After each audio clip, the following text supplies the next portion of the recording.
Hello class. So I had made this video previously and tried to upload it and now it's gone. So I am remaking it for you. So today I want to talk about in-text citations in MLA format. We talked about a works cited sheet and how to do the annotated bibliography, but we're going to talk about how to properly cite things in MLA. So when we set up our paper, remember we have everything set up according to MLA format, our name, our professor's name, the course, and the date, and then over in the top right hand corner we have our page number. So it's our last name followed by a number. Okay, we're going to scroll through this. I just want to give you an example of how you can do a particular type of in-text citation. So in this paragraph, I have already introduced the author of the piece that I am going to be citing. So I talk about it here. And then I quote down here. So I talk about, Spivak's essay illustrate. So I've already talked about it. So then when I come down here and I quote directly from the text, I just put the page number in there. So you can easily do that and it's still proper. So make sure like your comma and then you have your open quote, close quote, page number, and then the period for the sentence, for this whole sentence, goes on the outside of the parentheses for the page number for your quote, okay? For some other ones, OWL, Purdue, MLA, in-text citations, the basics. OWL, Purdue. Okay, I've provided links for you guys for this, and it is super, super, super helpful.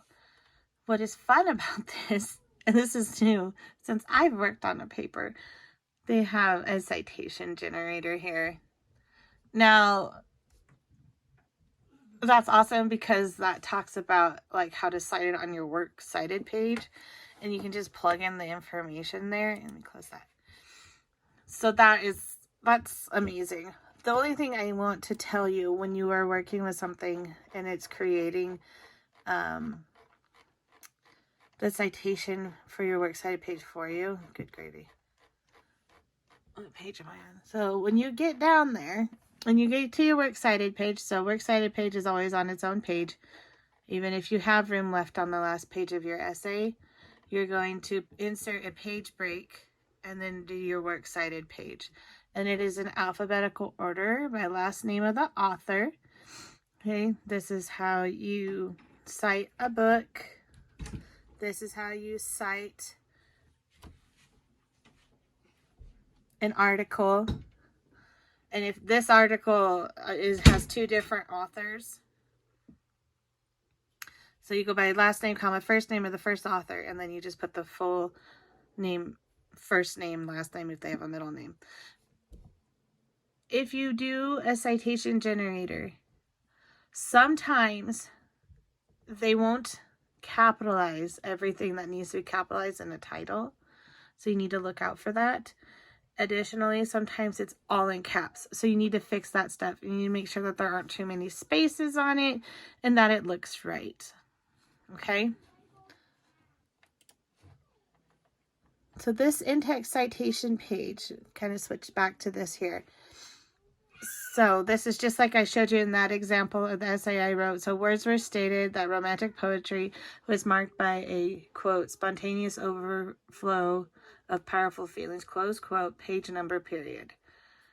And then you can say romantic poetry is characterized by the, quote, spontaneous overflow of powerful feelings, close quote.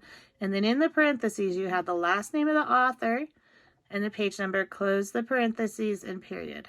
If you paraphrase, Wordsworth extensively explored the role of emotion in the creative process, page number, and then the period, okay? Any time you attribute anything to an author, you need to put that in-text citation in the proper one. And then, so this tells you how to in-text citation, and then it tells you how to do the works cited page citation, okay? If you scroll through here, there are all kinds of different ways to cite. So an in-text citation for print sources with a known author, which it would be just like we just did with Wordsworth. By corporate author, and so on and so forth.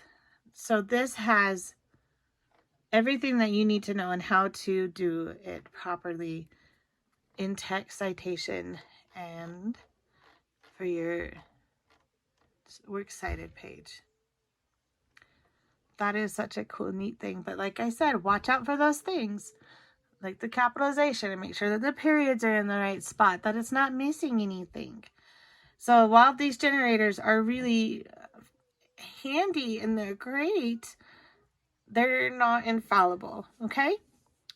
If you still have any questions about citing, whether in text or on the works cited page in MLA, let me know.